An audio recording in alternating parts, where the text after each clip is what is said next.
और ARO की परीक्षाएं देखते हुए हम क्वेश्चन को रिपीट करेंगे। देखिए, प्रश्न में आप देखेंगे जो पेट की परीक्षाएं अभी हुई थी, एक primary ability test Uttar Pradesh state का गवर्नमेंट का जो दे रही है यूपी टेट पेट की परीक्षाएं, उस प्राइमरी एबिलिटी टेस्ट में ऐसे क्वेश्चंस बनाए गए थे जो लड़के फैक्ट क्वेश्चन पढ़ते हैं उनके लिए थोड़ी सी दिक्कत में हो गए थे। तो आपको क्वेश्चन को जो था आरओ और यारो में देखेंगे, अच्छी खासी वैकेंसी है, हम उसको जो था ध्यान में रख करके यूपीपीएससी प्री और मेंस दोनों क्वेश्चन को ध्यान में रख करके जो होता है प्रश्नों को हम यहाँ पर हल करेंगे क्वेश्चन को। तो आज हम पॉलिटिक्स की चर्चा करने चल रहे हैं। पॉलिटिक्स में आज हम पढ़ाएंगे संघ, राज्य का क्षेत्र और राज्यों के निर्माण के बारे में बताएंगे। तो पहला चैप्टर हमारा शुरू होगा संघ का, या तो आपको जो भी चैप्टर शुरू होगा वो सारे चैप्टर्स जो थे आपके क्वेश्चन में पूछे जाएंगे, ठीक है। संघ का राज्य क्षेत्र और राज्यों का निर्माण के बारे में बताएंगे, ठीक है। राज्यों का निर्माण,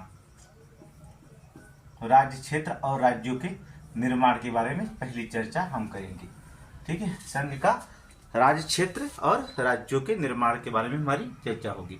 इसमें आपको बता रहे हैं ये संविधान का कौन से भाग हम पढ़ेंगे, भाग 1 पढ़ेंगे, ठीक है, भाग 1। और आर्टिकल कहां से कहां तक, अनुच्छेद अर्थात आर्टिकल 1 से 4 तक की हम चर्चा करेंगे, ठीक है।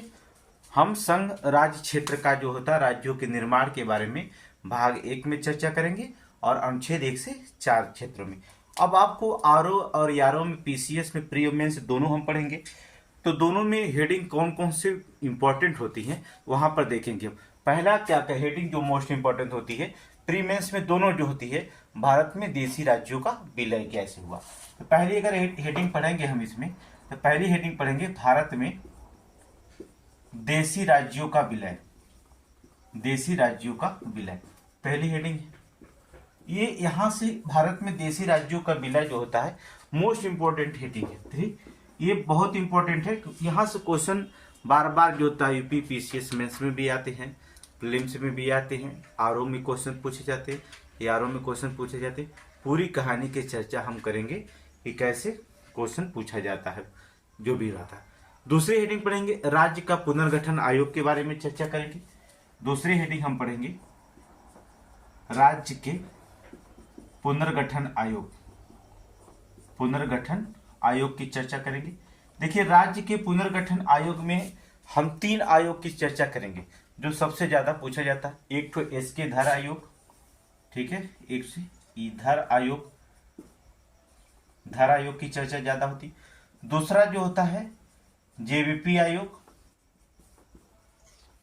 जेबीपी आयोग, और तीसरा जो होता है फजल अली आयोग, फजल अली आयोग।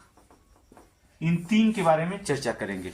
देखिए, हम पढ़ेंगे पहला हेडिंग भारत में देशी राज्यों का विलय और दूसरा राज्यों का पुनर्गठन। यहां से ये दोनों क्वेश्चन में यहाँ 2 हेडिंग जो होंगी आपकी मोस्ट इंपॉर्टेंट हेडिंग रहेगी, क्योंकि यहाँ से क्वेश्चन बार बार क्वेश्चन पूछे जाते हैं, इसलिए ये दोनों हेडिंग आपकी मोस्ट इंपॉर्टेंट जो रखी जाती है जब की जाए। दूसरा पढ़ेंगे हम 1956 में राज्य और संघ का राज्य क्षेत्र, ठीक है। 1956 के तहत, 1956 याद रखिए, 1956 ही मोस्ट इंपॉर्टेंट, ठीक है। 1956 में राज्य व संघ का राज्य क्षेत्र, राज्य व संघ का राज्य क्षेत्र या संघ का क्षेत्र, ये हेडिंग पढ़ेंगे। और चौथी जो लास्ट हेडिंग हम पढ़ेंगे नए राज्यों के निर्माण की प्रक्रिया कैसे होती है वहां पर पढ़ेंगे, ठीक है। नए राज्यों के निर्माण की प्रक्रिया, नए राज्यों के निर्माण की प्रक्रिया। ये 4 हेडिंग जो होती हैं प्रीलिम्स आरओ के, आरओ दे या एआरओ दे या पीसीएस प्री दे और या मेंस दे, ये 4 हेडिंग मोस्ट इंपॉर्टेंट आपके लिए रखी जाती है। तो हम एक एक हेडिंग के बारे में चर्चा करेंगे। ये चारों हेडिंग पढ़ लेते हैं तो आपको संघ और राज्य क्षेत्र अनुच्छेद 1 से 4 तक पूरी चर्चा इसमें हम कर देंगे कहां से कहां। तो 4 हेडिंग मोस्ट इंपॉर्टेंट होती है। तो हम क्या करेंगे, पहली हेडिंग पढ़ते हैं हम लोग भारत में देशी राज्यों के विलय के बारे में, देशी रियासतें कैसे विलय हुई उनके बारे में हम चर्चा करेंगे, ठीक है। चलिए पहले हेडिंग को देख लेते हैं।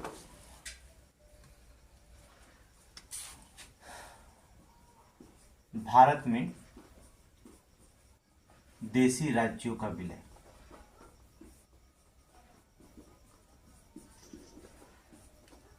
ठीक है, भारत में देशी राज्यों का विलय।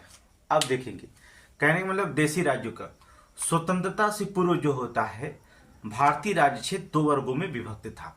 आपको बता दें कि स्वतंत्रता से पूर्व जो होता है, जब भारत स्वतंत्र नहीं हुआ तो उसके पूर्व जो होता है, कहने का मतलब होता है कि स्वतंत्रता से पूर्व जो राज्य थे 2 वर्गों में विभक्त थे।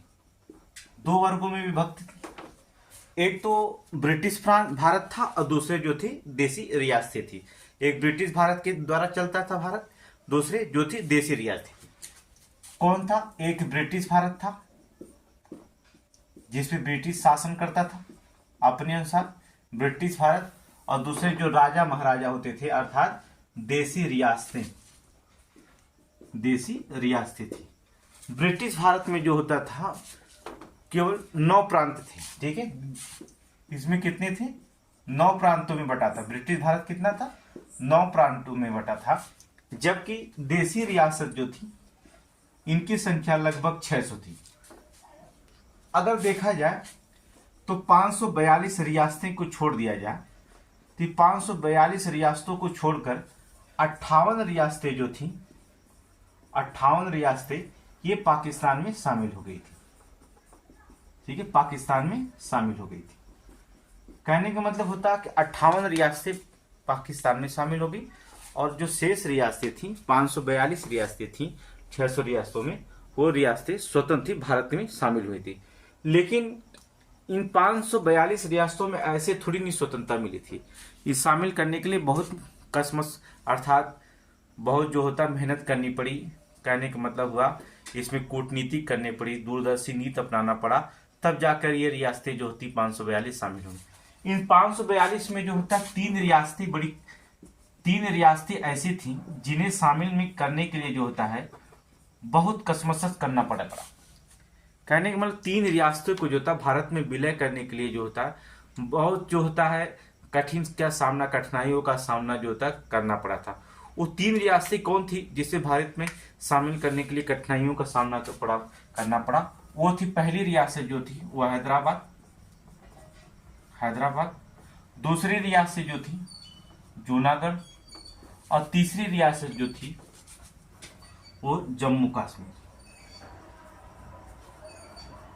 इन 500 लगभग 600 रियासतों में तो 58 रियासतें तो पाकिस्तान में शामिल हो गई, लेकिन 542 रियासतें जो भारत में शामिल हुई वो 3 रियासतें उसमें ऐसे रियासतें थी जिन्हें जो होता हमें अपने राज्य में मिलाने के लिए, भारत में शामिल करने के लिए जो होता है बहुत सारे कठिनाइयों का सामना करना पड़ा था। उस रियासतों में था हैदराबाद, दूसरा जूनागढ़ और तीसरा जो था जम्मू कश्मीर था। देखिए, देशी रियासतों को भारत में विलय का जो तत्कालिक गृह मंत्री थे सरदार वल्लभ भाई पटेल, और उनकी सहायता जो था देने के लिए जो थे बीपी मेनन साहब जो था रियासतों का एकीकरण कार्य सौंपा गया था। ठीक है, तो देशी रियासतों को जो होता है अगर देखा जाए तो उस समय तत्कालीन जो होते हैं गृह मंत्री, ठीक है, गृह मंत्री कौन? सरदार वल्लभ भाई पटेल, सरदार पटेल जी थे। ठीक, और उनकी सहायता के लिए जो होता था, सहायता करने वाले जो व्यक्ति थे बीपी मेनन। ये देखिए दोनों ये क्वेश्चन जो थे, इन्हीं दूरदर्शी नीति और कूटनीति के कारण जो होता है भारत में देशी राज्यों का विलय हुआ था। तो क्वेश्चन पूछता कई बार कि किन व्यक्तियों के द्वारा जो था देशी राज्यों का विलय हुआ, किनकी कूटनीति थी या किनकी दूरदर्शी नीति थी जिससे जो होता भारत में देशी राज्यों का विलय हुआ। तो उसमें जो थे पहले व्यक्ति थे सरदार वल्लभ भाई पटेल, जो पहले उप प्रधानमंत्री भी बनाए गए थे और तत्कालीन गृह मंत्री अर्थात गृह मंत्री भी बनाए गए थे। और जो होता उनकी सहायता के लिए बीपी मेनन साहब की जो होता है सहायता से जो होता है पूरी रियासतों का एकीकरण का कार्य सौंपा गया था। यही 2 व्यक्ति थे जो देशी रियासतों को जो होता एकीकरण का कार्य जो होता सौंपा गया था। अब पटेल जी जो होता है राजाओं को भारत में शामिल करने का जो होता हर संभव प्रयास किए थे कि जो सरदार वल्लभ भाई पटेल जी थे वो जो था जितने राजाओं थे सभी राजाओं को जो था भारत में शामिल करने का जितना भी संभव प्रयास करना पड़ा उतना उन्होंने प्रयास किए थे। तो दो लोगों थे, ठीक है, याद रखना। किसकी अगर क्वेश्चन पूछा जाता है कि देशी रियासतों के विलय का कार्य जो होता है किसने निभाया, अच्छी दूरदर्शी नीति किसकी थी या कूटनीतिक चाल किसकी थी, तो बस सरदार वल्लभ भाई पटेल और बीपी मेनन साहब की, दो लोग का नाम रखेंगे। अब इन तीन रियासतों में हमने बताया कि हैदराबाद, जूनागढ़ और जम्मू कश्मीर, इन तीनों रियासतों को मिलाने के लिए जो था बड़ी कठिनाइयों का सामना करना पड़ा। तो हम तीनों रियासतों के बारे में, ये तो प्रीलिम्स का क्वेश्चन हो गया, लेकिन मेंस का क्वेश्चन होगा कि हैदराबाद की रियासत के बारे में चर्चा करिए, तो आपको करना पड़ेगा या जूनागढ़ या फिर जो होता है जम्मू कश्मीर, दोनों में तीनों में कोई भी क्वेश्चन पूछा जा सकता है। तो हम पहले बताते कि हैदराबाद के कैसे रियासत को शामिल किया गया था। पहली चर्चा करेंगे हैदराबाद की रियासत के बारे में। चलिए देखते हैं हैदराबाद की रियासत।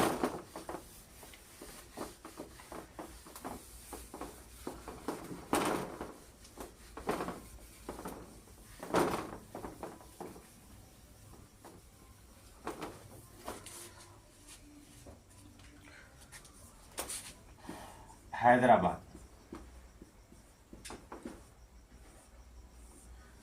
पहली चर्चा हैदराबाद की रियासत। देखिए ये सभी रियासतों में हैदराबाद रियासत सबसे बड़ी रियासत थी और सबसे समृद्धशाली रियासत थी।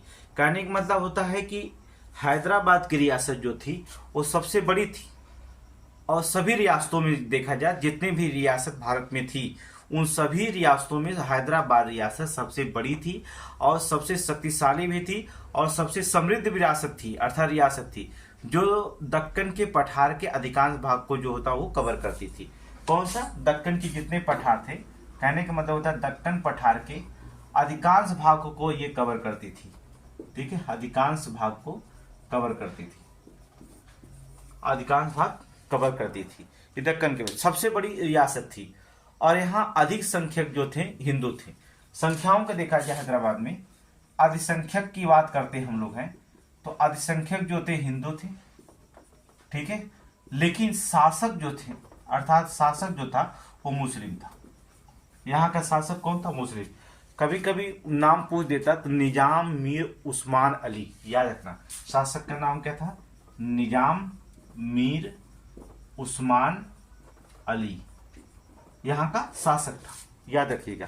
कहने का मतलब होता है हैदराबाद की रियासत सभी जितने 600 देशी रियासतों की बात करें इन रियासतों में सबसे समृद्धशाली थी और सबसे शक्तिशाली थी और सबसे बड़ी रियासत थी। खुद की इसके पास सेना थी, खुद के पास इसके जो सैनिक थे, सब कुछ ये रियासत में इसमें शामिल था। और इसमें लेकिन अल्पसंख्यक मुस्लिम हिंदू थे और शासक जो था मुस्लिम था, नाम था निजाम मीर उस्मान अली, यहाँ का रियासत था। इन्होंने क्या किया? जिन्ना के मदद के आश्वासन से जो होता है, इन्होंने जिन्ना के मदद के आश्वासन से ये प्राप्त किया था, जैसे हैदराबाद को जो होता लेकर बहुत कसमसत और उलझने जो होता है समय जो होता धीरे धीरे बढ़ता गया, कठिनाइयों का सामना करना पड़ा क्योंकि इसे जिन्ना का समर्थन प्राप्त था। इसलिए इसके शामिल करने में बहुत हमें जो होता कहा जाता कि कसमकस जो करना पड़ा या उलझने समय साथ साथ धीरे धीरे जो होता बढ़ने पड़ी। अब पटेल जी क्या करते थे?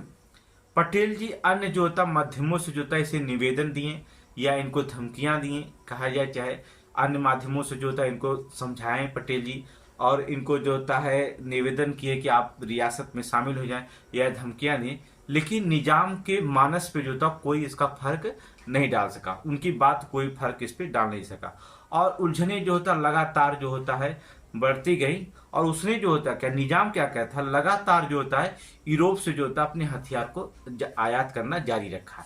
अब ये हथियार भी आयात करता था, अर्थात मतलब उधर पटेल जी की और उनके अन्य माध्यम से जो होता था इनको निवेदन दिया जाता था, धमकियां दिया जाता था कि निजाम जी आप जो होता है भारत के रियासत में शामिल हो जाइए, अर्थात भारत में शामिल हो जाइए, रियासत खत्म कर दीजिए। लेकिन जो होता विलय पे हस्ताक्षर करने की बात ही नहीं, इसके मानस पे कोई फर्क नहीं पड़ता था और नहीं तो जो होता था निजाम लगातार जो था यूरोप से हथियारों को आयात जारी रखा था। अब क्या हुआ? परिस्थितियां तब भयावह हो गई जब सशस्त्र कट्टरपंथियों ने जो क्या कर दिया, हैदराबाद के जो हिंदू प्रजा थे उनके खिलाफ जो था हिंसक का बर्ताव शुरू कर दिया। अर्थात जो कट्टरपंथी थे वहां के उन्होंने क्या कर, जो हैदराबाद में रहने वाले हिंदू प्रजा के शासक थे, कहने के मतलब हिंदू प्रजा जो थी, उस पर जो उसके खिलाफ जो था हिंसक जो था वारदातें जो था शुरू कर दी। उसी समय जो था के एम मुंशी, याद रखना एक व्यक्ति थे जिनका नाम था के एम मुंशी। अब देखिए के एम मुंशी, हमने बताया कि आरओ में क्वेश्चन ऐसे ऐसे नामों को चर्चा करता है जो बहुत पढ़ना पड़ेगा। आरओ का अगर एग्जाम दे रहे हैं तो के एम मुंशी, चौधरी अली, ये सब का कैसे रोल हुआ, पटेल जी का, इनके सब जो था आपको जानना जरूरी पड़ेगा। तभी आप प्रीलिम्स को आरओ में क्वालिफाई कर पाएंगे या मेंस में क्वालिफाई कर पाएंगे। अगर अच्छे से जीएस पढ़ते हैं तभी क्वालिफाई कर पाएंगे। कोई भी एग्जाम होगा तो आप जो था उसे अच्छे से पढ़ना पड़ेगा। तो क्या कि के एम मुंशी ने इस स्थिति को लेकर पत्र लिखकर जो था निजाम के प्रधानमंत्री व भारत सरकार को इसको सूचित किया।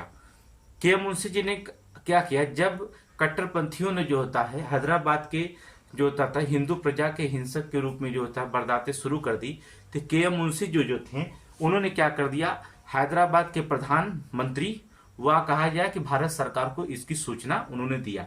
28 अगस्त 1948 को जो था हैदराबाद सरकार का एक प्रतिनिधि जो था दिल्ली में आया।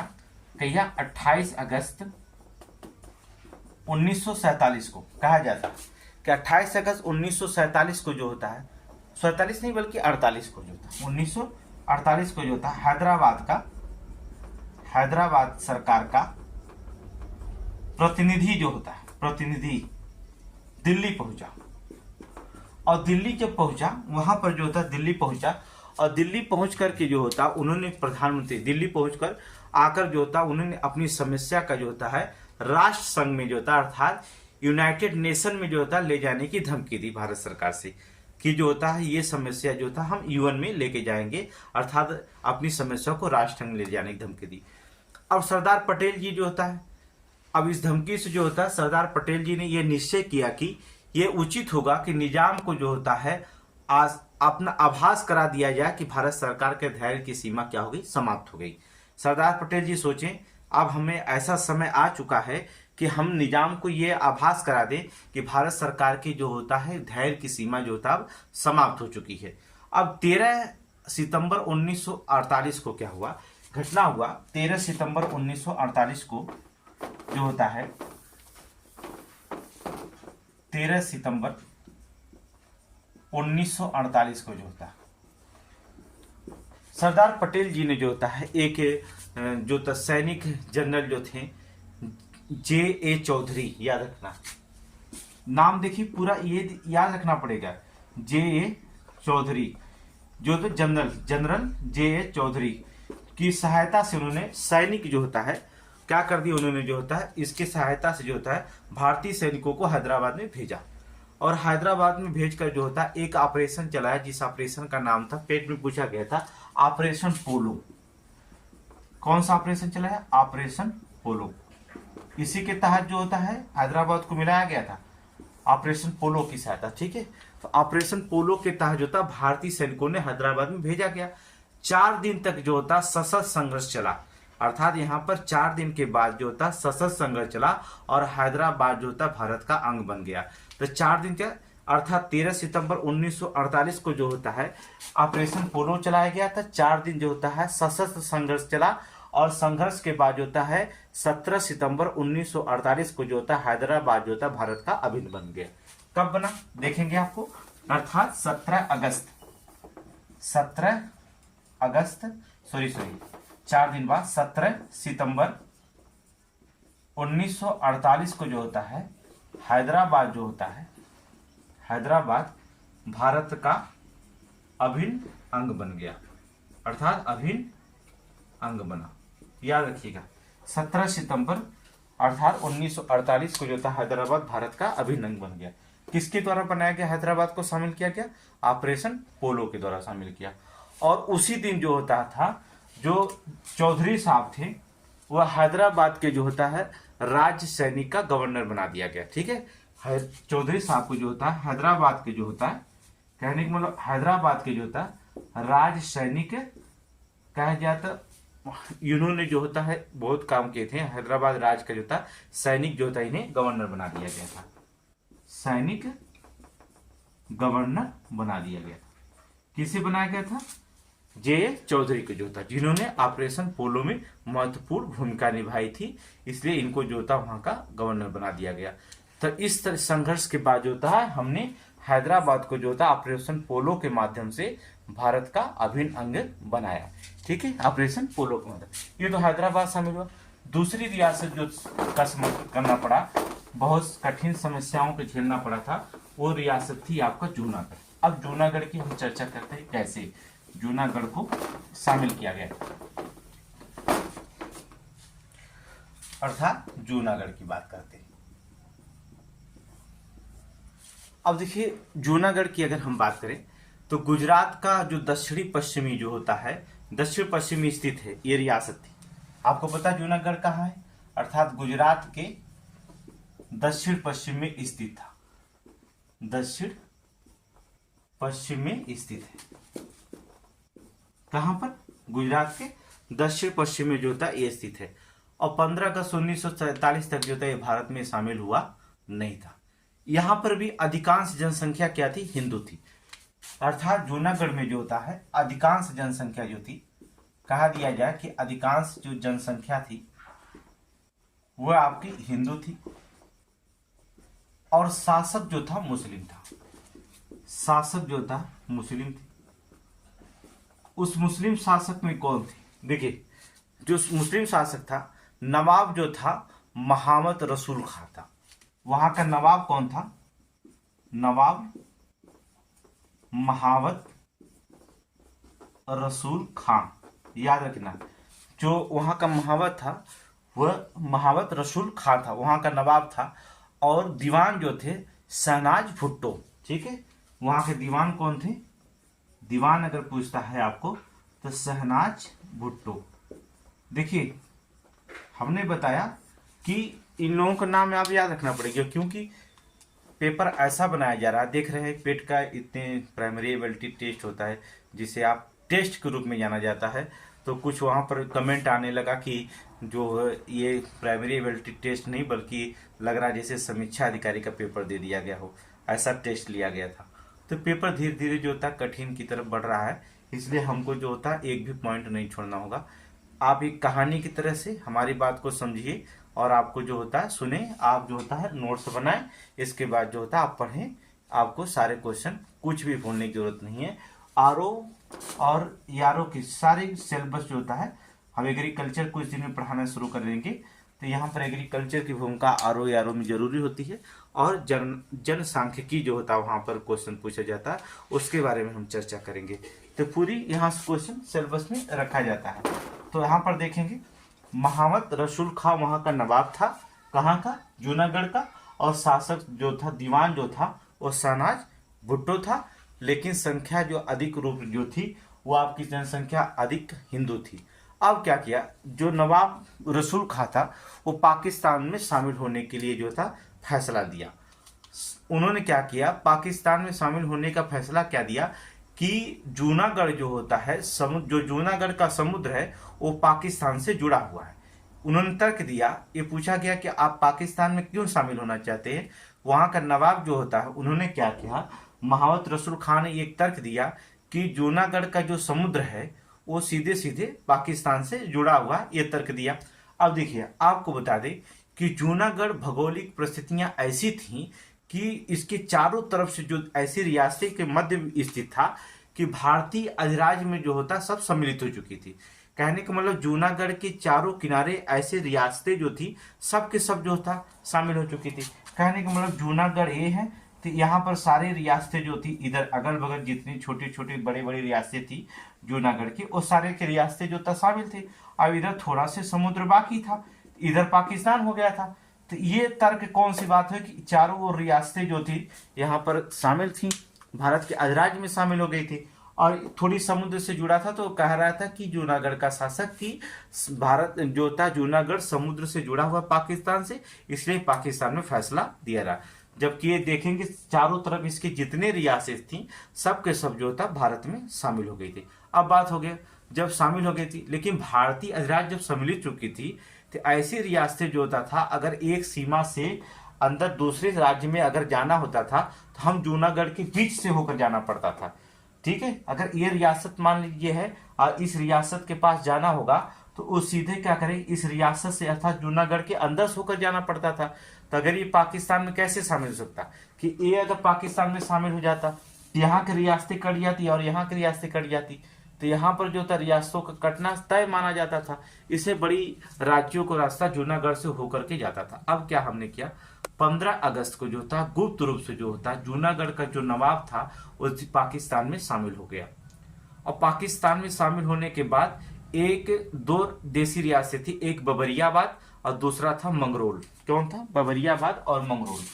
अब जब ये पाकिस्तान में शामिल हो गया, जूनागढ़ शामिल हो गया, तो एक बबरिया, ठीक है, बाबरिया और दूसरा मंगोल, ठीक है। देखेंगे कभी कभी क्वेश्चन में दे देता मांगरोल, बबरियाबाद दे देता, ठीक है। तो आप पूरा नाम लिख सकते हैं, ठीक है, बबरियाबाद, और आप पूरा नाम लिखेंगे मंगरोल।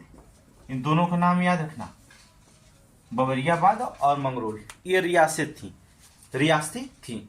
अब इस रियासतों में हुआ क्या, आपको बता दें कि ये दो रियासतें जब थी, बबरियाबाद और मंगरोल की स्थिति जो था, रियासतों को जो था पाकिस्तान में जो था शामिल होने के लिए जूनागढ़ का नवाब जो होता है इस पर दबाव डालने लगा। कौन, मोहम्मद रसूल खां, कि इस पर दबाव डालने लगा कि आप भी जो होता है पाकिस्तान में शामिल हो जाइए। और इसको लेकर के जो दबाव डालने लगा और हिंसक क्रियाएं करने लगा, इनके साथ क्या करने लगा, बबरियाबाद और मंगरोल के साथ हिंसक कार्रवाई करने लगा, जो था कट्टरपंथियों ने वहां करने लगे कि आप शामिल होइए। तब जाम साहब एक थे, कौन थे, जाम साहब ने, याद रखिएगा कि जाम साहब ने जो होता है दिल्ली, समझ रहे ना, जाम साहब ने दिल्ली आकर जो होता पटेल की जो होता है पटेल की जनता की भावनाओं और जनता पर हो रही जो जातियां थी उनसे अवगत कराया। कौन कराए, जाम साहब दिल्ली आए और सरदार वल्लभ भाई पटेल से मिले और उन जो जनता पे कार्रवाई हो रही थी, जो जनता के साथ जो था वो हिंसक कर रहा था, कहने का मतलब था उन जनता की भावनाओं को समझे, बताया कि जनता आप शामिल होना चाहती भारत में, जबकि वो जबरदस्ती पाकिस्तान में शामिल होना चाहता है, और जनता पर जो ज्यादती हो रही थी उसमें जो था अवगत कराया। फिर पटेल जी क्या करिए, मंत्रिमंडल बैठाएं और मंत्रिमंडलों में जो था निर्णय उपरांत उन्होंने क्या कर दिया, भारतीय सेना जो था जूनागढ़ में भेज दिया, वहां के समीप जो होता भेज दिया, और सारे संचार व्यवस्थाएं जो थी उन्होंने ध्वस्त कर दिया। अब वहां पर अस्थायी सरकार बनाई, जो अस्थायी एक सरकार बनी थी वहां पर जूनागढ़ में, अस्थायी सरकार थी जिसका नेतृत्व संभल दास गांधी कर रहे थे। समझ रहे कौन कर रहे थे, याद रखना, संभल दास गांधी, याद रखना। ये अस्थायी सरकार बनाए थे, अस्थायी सरकार नहीं बनाए थे, वहां पर क्या बनाए थे, अर्थात अस्थायी सरकार। इन संभल दास गांधी जो होता है कि जो अस्थायी सरकार बनाए थे, ठीक है, अस्थायी नहीं बल्कि अस्थायी सरकार बनाए थे। सेना जो होता है इनकी सेना थी, इन्होंने क्या किया, सेनाओं पर जो था गांव पर अधिकार करना शुरू कर दिया इनके नेतृत्व में। अब ऐसी स्थिति में क्या हुआ कि नवाब 25 अक्टूबर 1947 को अपने परिवार और कुत्तों के साथ जो था हवाई जहाज से पाकिस्तान भाग गया। कब भागा, 25 अक्टूबर 1947 को। अब ये मोहम्मद रसूल खां जो नवाब था, उन्होंने क्या कर दिया, 25 अक्टूबर 1947 को जो होता है अपने परिवार व कुत्तों के साथ, अब देखिए क्या करेगा, सबसे मोस्ट चीज होता है कुत्ता, देखेंगे कुत्ता। जैसे अब महात्मा गांधी जो होता है दक्षिणी अफ्रीका कैसे गए थे, किस जहाज से गए थे, राजपुताना जहाज से गए थे। अपने साथ क्या ले गए थे, बंदर लेके गए थे। महात्मा गांधी जी मरे थे तो उनकी आर्थिक उठाने वाला व्यक्ति कौन था, ऐसे ऐसे क्वेश्चन पूछा जाता है कि जो होता महात्मा, अभी पेट में पूछा गया कि महात्मा गांधी जो थे धोती पहनना कब शुरू कर दिए। तो आपको क्वेश्चन हम इसलिए कहते हैं कि क्वेश्चन को आपको अच्छी तरह से पढ़ना पड़ेगा, तभी आप जो होता कर पाएंगे। इसलिए जो होता नवाब मोहम्मद रसूल खां जो था 25 अक्टूबर 1947 को अपने परिवार और कुत्तों के साथ जो था हवाई जहाज के माध्यम से जो था वो पाकिस्तान भाग गया। फिर क्या हुआ कि उन्हें 9 नवंबर 1947 को भारत सरकार जो था यहाँ का शासन संभाल लिया। कब, 9 नवंबर 1947 को। अक्टूबर में भागा, फिर भारत सरकार जो था अर्थात 9 नवंबर 1947 को जो होता है यहाँ की सरकार जो होता है संभाल ली। ठीक है, सरकार संभाल ली। आप समझ गए कि उन्होंने क्या कह दिया, भारत सरकार ने यहाँ की सरकार को जो था संभाल ली 9 नवंबर जो होता 1947 को। फिर जब पाकिस्तान में भाग गया तो वहाँ पाकिस्तान के अनुयायियों ने जो होता है उनके माध्यम से वो यूएन में जाकर जो होता है कहा, मतलब वोटिंग अर्थात जनमत संग्रह की बात कहा। तो हमने क्या किया, चलिए भाई आप यहाँ पर जनमत संग्रह करा देते हैं।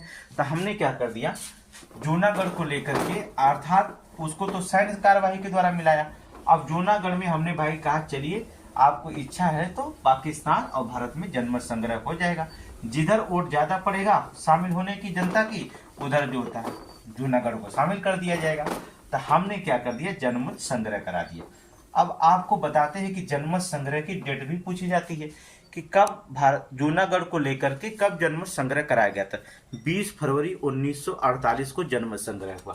याद रखना जूनागढ़ को 20 फरवरी 1948 को जो होता है हमने क्या कर दिया, जनमत संग्रह कराया। देखेंगे क्वेश्चन, यहां से क्वेश्चन पूछा गया आरओ में पीसीएस में कि जनमत संग्रह कब हुआ था अर्थात जूनागढ़ में। तो यहाँ से ऐसे क्वेश्चन पूछे जाएगा कि आपको बताना ही पड़ेगा। तो जनमत संग्रह हुआ किन के बीच में हुआ, भारत और पाकिस्तान में। ठीक है, भारत और पाकिस्तान में। अब आपको बता दें कि भारत पाकिस्तान में जनमत संग्रह हुआ 1,19,719। कितना, 1,19,719। मत जो होता है किसके पक्ष में पड़ा, भारत के पक्ष में पड़ा।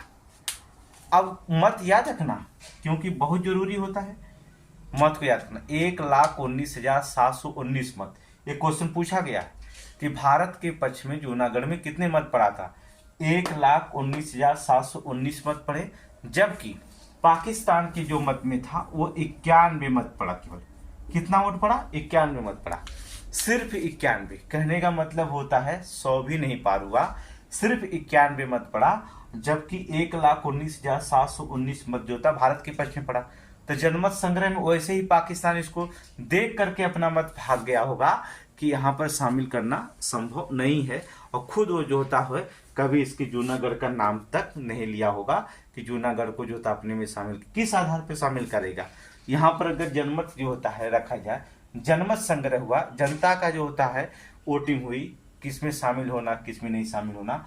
जब 91 मत पाया सिर्फ, जहां 1,19,719 मत मिलते भारत की तरफ में, तो किस आधार पर वो शामिल होने की बात कर सकता है। इसलिए वह ऐसे हम जनमत संग्रह के द्वारा जूनागढ़ को मिलाए।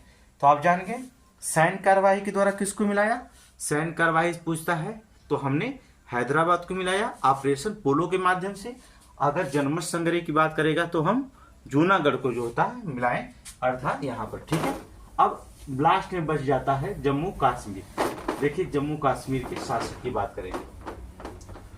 जम्मू कश्मीर को लेकर के तो आप देखे होंगे एक विशेष राज्य की दर्जा हुआ, बहुत दिनों तक जो होता है एक विशेष राज्य की दर्जा में रखा गया था जम्मू कश्मीर को लेकर के। इसकी चर्चा हम करते हैं जम्मू कश्मीर की। तो तीसरी रियासत जो थी वो थी जम्मू कश्मीर। ठीक है, जम्मू कश्मीर। अब देखिए जम्मू कश्मीर में बात थी कि 78% मान लिया जाए, लगभग 78% यहाँ जो जनसंख्या थी वो मुस्लिम थी, याद रखना। और शासक जो थे वो हिंदू था, अर्थात शासक जो था वो हिंदू थे। अर्थात कौन शासक थे, नरेश महाराजा हरि सिंह, याद रखना, नरेश महाराजा हरि सिंह। हरि सिंह नाम याद रखना क्योंकि नाम बहुत पूछा जाता है। हमने बताया कि जितने लोगों को नाम अगर लिखाया जाता है बताया जाता उसको याद रखेंगे। अर्थात शासक हिंदू थे, नरेश महाराजा हरि सिंह जो था यहाँ के शासक थे।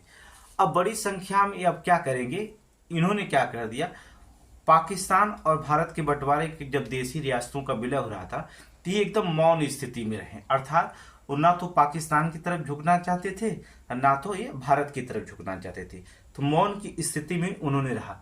तो बड़ी संख्या में एक बार क्या हुआ, बड़ी संख्या में कबायलियों ने जो होता है कश्मीर पे जो होता है आक्रमण कर दिया।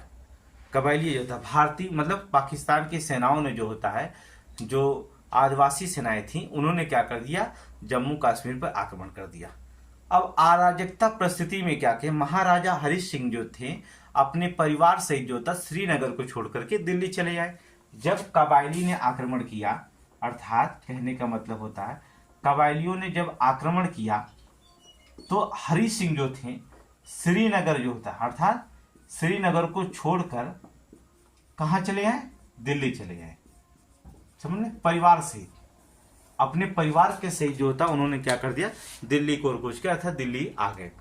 महाराजा ने भारत सरकार से मदद करने की अपील की कि भारत सरकार हमारी मदद करे, लेकिन सरकार यह कहकर मना कर दिया कि यूएन के अनुसार किसी भी राज्य में हस्तक्षेप हम नहीं कर सकते, आप हमारे क्षेत्र के नहीं है इसलिए हम आपका हस्तक्षेप नहीं कर सकते। ये 2 राज्यों का मामला है, दोनों राज्य आप समझे, अर्थात अगर आप विलय पत्र पर हस्ताक्षर कर देते हैं तो हम जो था आपकी सहायता कर सकते, लेकिन यूएन में ये बात रखी गई है जब 2 राज्य आपस में लड़ रहे हैं तो तीसरा राज्य उस पर हस्ताक्षेप आप नहीं कर सकता है, इसलिए जो होता है हम आपका मदद नहीं कर सकते हैं। तब राजा हरि सिंह जी क्या किए, 26 अक्टूबर 1947 को हरि सिंह ने विलय पत्र पर हस्ताक्षर कर दिया। कब हस्ताक्षर किए राजा हरि सिंह ने, 26 अक्टूबर, याद रखना 26 अक्टूबर 1947 को राजा हरि सिंह ने जो होता है विलय पत्र पर अर्थात विलय पत्र पर जो होता है उन्होंने क्या कर दिया, हस्ताक्षर कर दिया, विलय पत्र पर हस्ताक्षर कर दिया। और उन्होंने जो होता है इस अधिकार क्षेत्र के इसके तहत 3 सेवाएं जो होता भारत सरकार मांगी थी। कौन कौन थी, पहली जो सेवाएं थी अर्थात संचार, दूसरी सेवा जो थी सैन्य और तीसरी जो थी विदेशी मामले। इन 3 पे जो होता उन्होंने हस्ताक्षर किए थे। अर्थात इसके तहत जो था संचार अर्थात सैन्य अर्थात रक्षा सेवा, समझ रहे हैं, रक्षा सेवा या विदेशी मामलों को भारत सरकार का अधिकार क्षेत्र में लाया गया।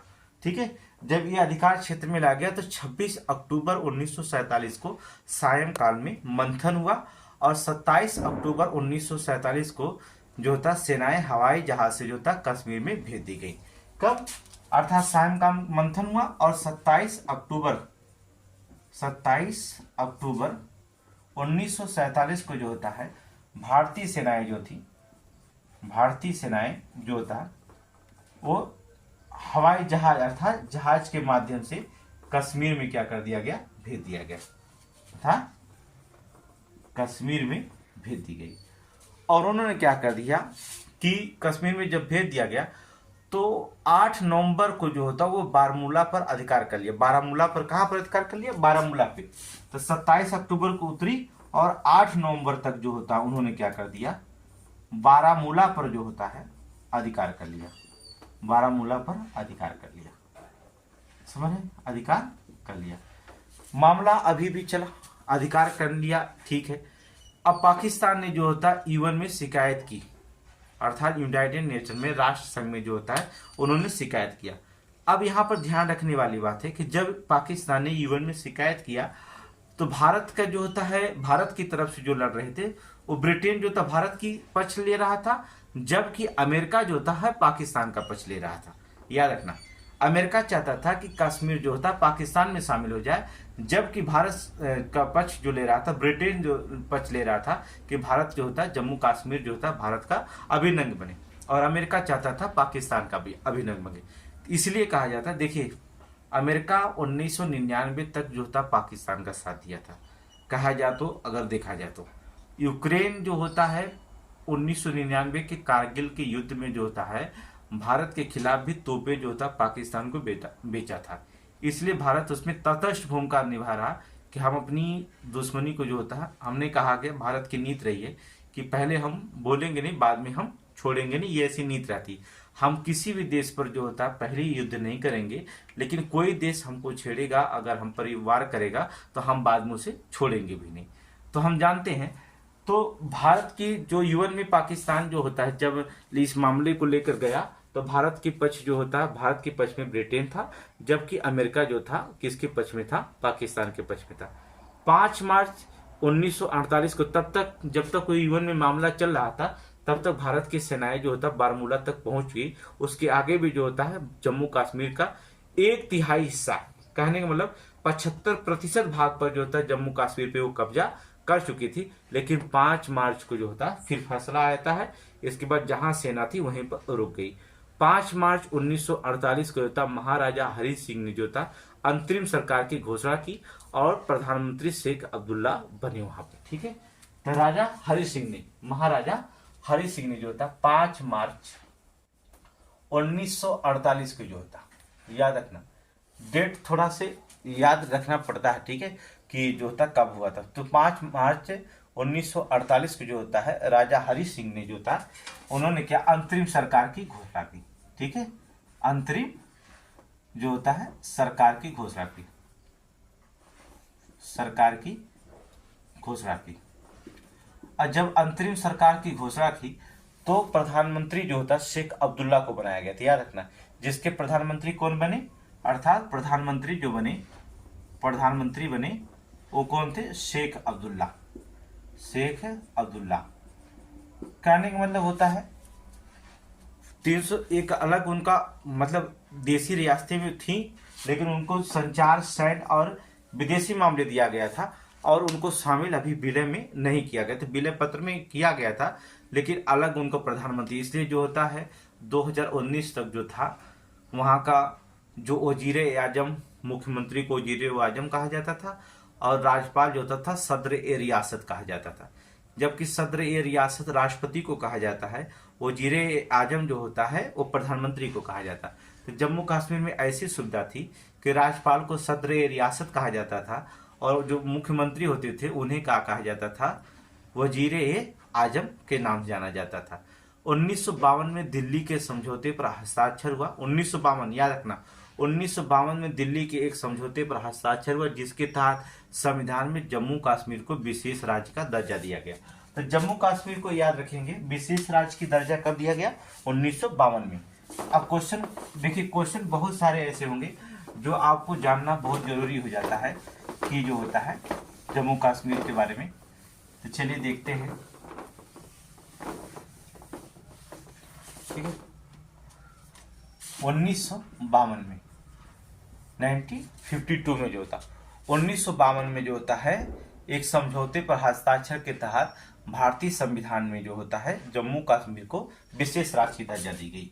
ठीक है, कहां पर, भारतीय संविधान में। याद रखना, भारतीय संविधान में जम्मू कश्मीर को जो होता है 1952, याद रखना, जम्मू कश्मीर को जो होता है विशेष राज्य का दर्जा दिया गया, अर्थात विशेष राज्य का दर्जा दिया गया था।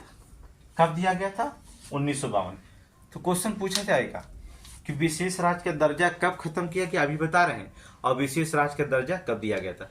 तो विशेष राज्य का दर्जा कब खत्म किया गया तो आप तो जान ही गए होंगे, लेकिन विशेष राज्य का दर्जा कब दिया गया था यहां से भी क्वेश्चन पूछ सकता है। तो 1952 में हुआ और 6 फरवरी 1954 को जो होता है जम्मू कश्मीर जो होता संविधान के जो होता भारत के समूह में विलय पत्र पर अनुमोदन किया था। कब किया था, 6 फरवरी 1954 को जो था जम्मू कश्मीर जो होता है संविधान में जो होता है भारत संघ के साथ विलय पत्र पर अनुमोदन किया। कब, 6 फरवरी 1954 को। और अनुच्छेद 370 के तहत जम्मू कश्मीर को जो होता है एक अलग विशेष राज्य का दर्जा था, आर्टिकल 370। लेकिन 5 अगस्त 2019 को जो होता है, याद रखना, विशेष राज्य की दर्जा 1992, आर्टिकल कौन से अलग था, 370 के तहत इन्हें विशेष राज्य का दर्जा दिया गया था, अर्थात विशेष राज्य का दर्जा दिया गया था। कौन सा, आर्टिकल 370। 5 अगस्त, याद रखना, 5 अगस्त 2019 को जो होता है ऐसी घटना हुई कि भारत के राष्ट्रपति ने जो था संवैधानिक आदेश 2019 की उद्घोषणा के माध्यम से जम्मू कश्मीर के विशेष राज्य की दर्जा खत्म कर दिया गया। कब, 5 अगस्त 2019 को, 5 अगस्त 2019 को जो होता है जम्मू कश्मीर की जो होता है जो विशेष राज्य का दर्जा था इसे क्या कर दिया गया, खत्म कर दिया गया। अर्थात 370 आर्टिकल 370 को क्या कर दिया, खत्म कर दिया गया। अब क्वेश्चन यहाँ भी पूछा जाता है कि जम्मू कश्मीर में विशेष राज्य का दर्जा कब दिया गया, तब आपको पता चल गया 1952 में, अर्थात विशेष राज्य का दर्जा कब खत्म किया गया, 5 अगस्त 2019 को। याद रखना, ये हमने कहा कि आरओ एआरओ पीसीएस के जो भी क्वेश्चन पूछे जाएंगे, यहाँ से बहुत सारे क्वेश्चन पूछे जाते हैं ऐसे जिन्हें आपको याद रखना पड़ता है। मतलब क्वेश्चन ऐसे पूछे जाएंगे कि जो आपको लगता है कि आप, जैसे आप बहुत सारे लड़के जो होते हैं फैक्ट पढ़ के गए लूसेंट वगैरह पेट के एग्जाम में 2 सालों में 2021, 2020, 21 और 22 में जो पेट का एग्जाम हुआ, बहुत स्मॉल फैक्ट जो होता पूछता था, फैक्ट क्वेश्चन उठा दिया। लेकिन 23 में ऐसा क्वेश्चन थोड़ा सा रिपीट कर दिया जो थोड़ी सी दिक्कत हो गई बच्चों को। तो हमें थोड़ी गहरे अध्ययन करके ही एग्जाम में बैठना पड़ेगा। हम आरओ का पेपर देने रहे और आरओ का पेपर देख रहे हैं 3 साल बाद आया है, कहा जाए तो 4 साल लग गया मान लीजिए। तो इसमें जो होता है 3 साल के बाद अगर कोई परीक्षा में मिल रही है तो हमें अच्छे से गेन करके जो होता पेपर में बैठना होगा, एक भी क्वेश्चन और एक भी पॉइंट नहीं छोड़ना होगा। ठीक है, तो 5 अगस्त 2019 को जो होता है इसे क्या कर दिया, विशेष राज्य का दर्जा खत्म हो गया। तो ये हुआ जम्मू कश्मीर को हो गया। तो पहली हेडिंग आपने पढ़ लिया, भारत में देसी रास्तों का विलय कैसे हुआ। और भी देसी राज्यों का विलय हुआ था, भोपाल, त्रावणकोर, ठीक है, ऐसे राज्यों का विलय हुआ था जिसको आपको जो था ऑब्जेक्टिव क्वेश्चन में हम आपको स्मॉल फैक्ट में बता देंगे। तो इतने ये 3 राज्य ऐसे थे जिन्हें पढ़ना बहुत जरूरी था। दूसरी हेडिंग की हम बात करेंगे, चलते हैं राज्यों के पुनर्गठन आयोग की चर्चा करते हैं।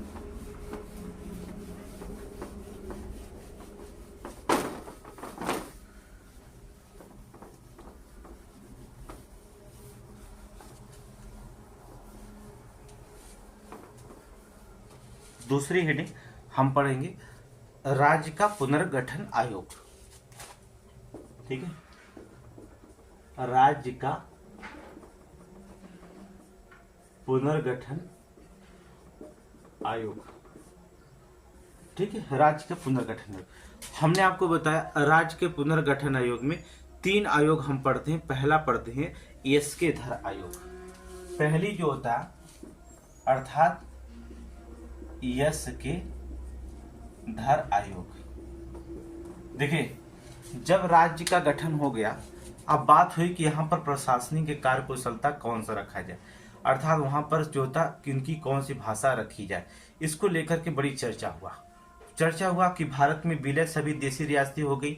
देसी रियासत जो देसी राजा थे तो भारत में तो विलय हो गया, लेकिन जो प्रशासनिक कार्य कुशलता था या कैसे कौन सा कार्य मतलब कार्य कुशलता कैसे रखी जाए, भाषा के आधार पर रखी जाए वहां पर, कि यहाँ प्रशासनिक कार्य कुशलता के आधार पर वहां पर विलय किया जाए, संविधान में कैसे रखा है, इसकी लेकर बड़ी चर्चा हुई थी।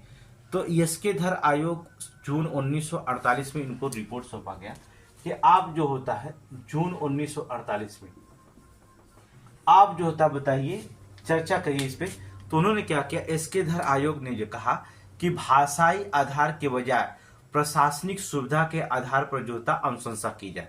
राज्य पुनर्गठन आयोग, राज्य का जो पुनर्गठन आयोग की बात किया एसके धर जो बताए, उन्होंने याद रखना क्या बताए थे, भाषाई आधार की बजाय प्रशासनिक सुविधा के आधार पर जो होता है अनुशंसा किया था। किसने, एसके धर आयोग। इसी पे जो होता है इन्हें किसे प्रशासनिक आधार पे बताया, भाषाई आधार के बजाय, भाषाई आधार के बजाय प्रशासनिक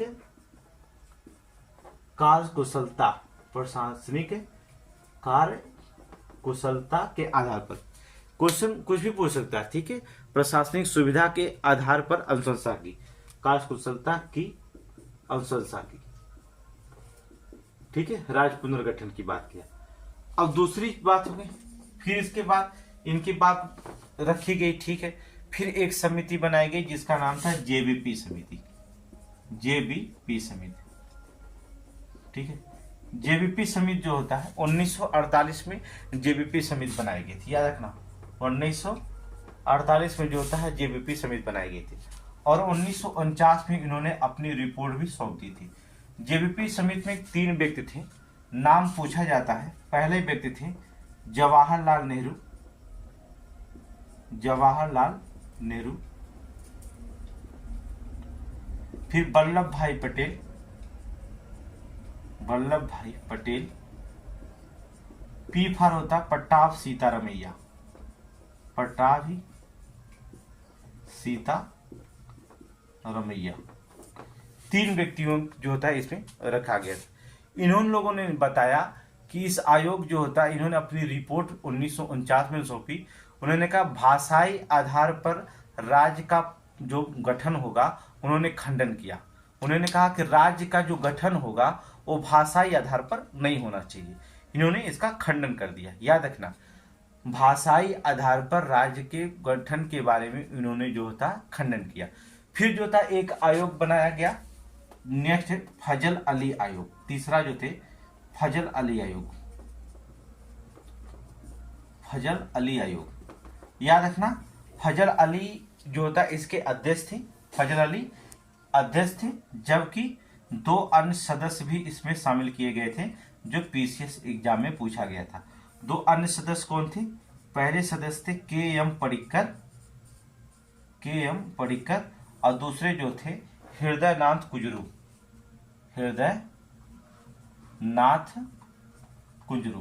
ये 2 सदस्यों जो होता है रखा गया। और इन्होंने जो होता है हृदयनाथ कुंजरू, इन्होंने अपनी रिपोर्ट 1955 में अपनी रिपोर्ट को सबमिट कर दिया। 1953 में इस समिति का गठन किया गया, पट्टाभ सीता फजल अली आयोग का। और इन्होंने क्या कर दिया, के.एम. पडिक्कर और हृदयनाथ कुंजरू 2 सदस्य थे फजल अली आयोग में, और फजल अली जो होता वो अध्यक्ष थे। 1953 में ये आयोग बनाया गया था। 1955 में इन्होंने अपनी रिपोर्ट को सौंप दिया। और इस आयोग ने कहा एक राज्य एक भाषा के सिद्धांत को जो होता इन्होंने अस्वीकार कर दिया। कहा कि एक राज्य में एक भाषा होगी, ऐसे सिद्धांत को अस्वीकार कर दिया। और भाषाई आधार पर राज्य पुनर्गठन की अनुशंसा की। किस पर? भाषाई आधार पर राज्य पुनर्गठन की उन्होंने क्या किया, अनुशंसा की। तो तीनों लोगों का 3 मत नहीं है, ये 2 मत एक ही है, कहने का तरीका अलग है। इन्होंने भी कहा कि देखिए, एक राज्य एक भाषा के सिद्धांत को हम अस्वीकार करते हैं कि एक राज्य में सिर्फ एक ही भाषा होगा, ऐसी कोई बात नहीं होगा। अब जैसे अब हिंदी है हमारे यहाँ, अब हिंदी ही बोला जाए, ये गलत बात है। उर्दू ना हो, इंग्लिश ना हो, मराठी ना हो, जो भाषाएं हो वो सभी भाषाएं होना चाहिए। इसलिए उन्होंने कहा कि देखिए, एक राज्य में एक भाषा का जो सिद्धांत होगा ये अस्वीकार कर दिए। उन्होंने कहा कि भाषाई आधार पर राज्य का पुनर्गठन कर दिया जाए, लेकिन एक राज्य में एक भाषा हो ऐसा नहीं उन्होंने कहा।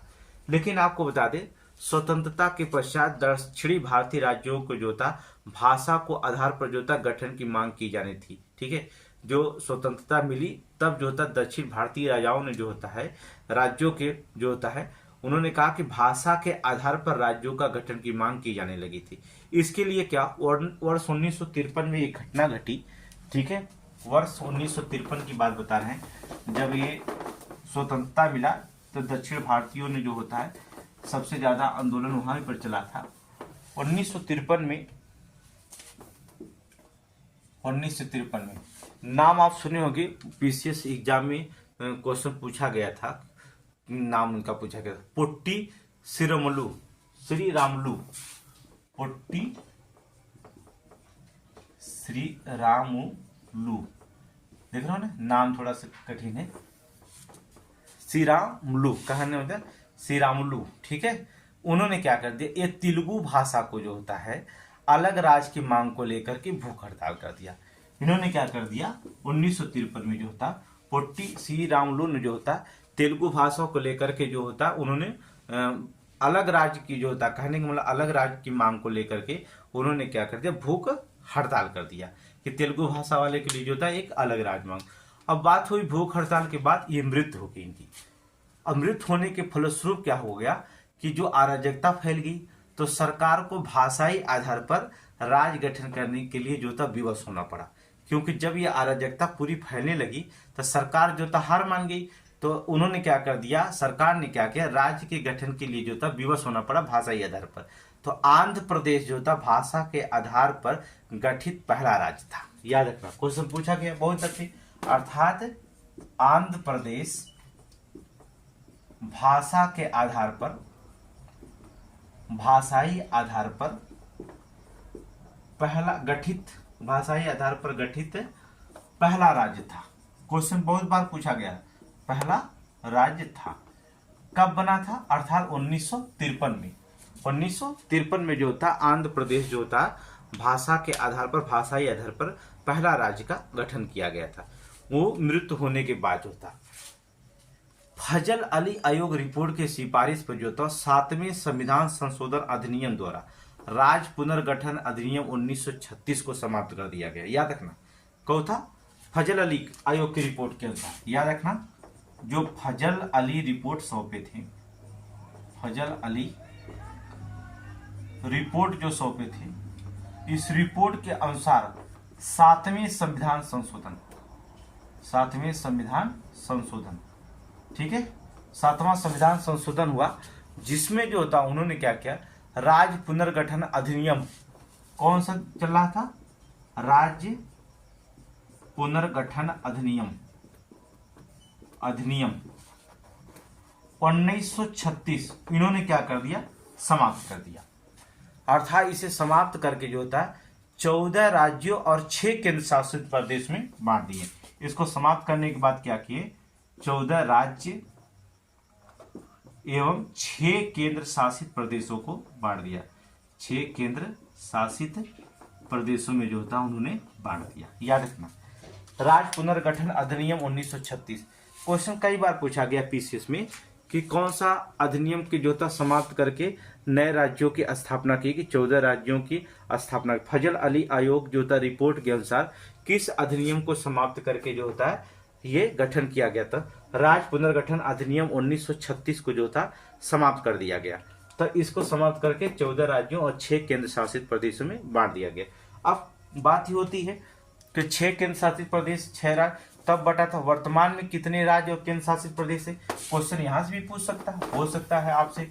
देखिए एग्जामिनर की मस्तिष्क की बात है कि क्वेश्चन जो होता है कहाँ से क्वेश्चन पूछ सकता है।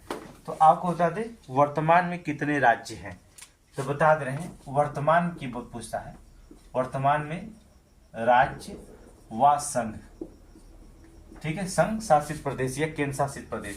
तो आपको बता दें 28 राज्य